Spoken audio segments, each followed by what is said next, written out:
বাংলাদেশের সংখ্যালঘু হিন্দুদের উপর আক্রমণের ঘটনা নিয়ে আগেই প্রশ্নচিহ্নের মুখে দাঁড়িয়েছিলেন অন্তর্বর্তীকালীন মোহাম্মদ ইউনূস সরকারের ভূমিকা।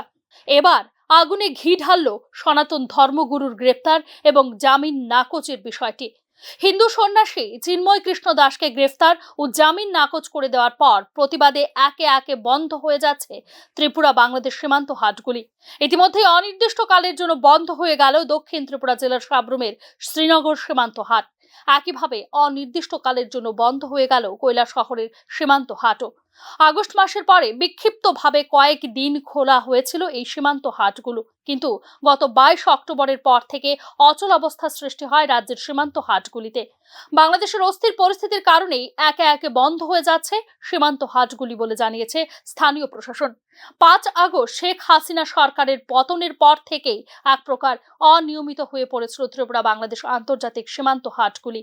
উভয় পক্ষের স্থানীয়দের বাণিজ্য ও মত বিনিময়ের জন্য মিলিত স্থান হিসেবে কাজ করে ইন্দো বাংলা বর্ডার হাট।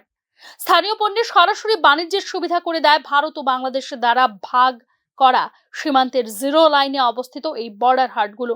শাকসবজি, ফল, মশলা, বাঁশের পণ্য, হস্তশিল্প এবং তাঁতের জিনিসপত্র, ছোট গৃহস্থালির কৃষি উপকরণ, প্রক্রিয়াজাত খাবার, প্রসাধনী, পোশাক ইত্যাদি সাধারণ পণ্যের ব্যবসা করা হয় এই সীমান্ত হাটগুলিতে। বিশ্ব ব্যাংকের দেওয়া তথ্য অনুযায়ী প্রতিটি সীমান্ত হাটের আনুমানিক মোট বাণিজ্য হয় গড়ে প্রায় 4 কোটি টাকা।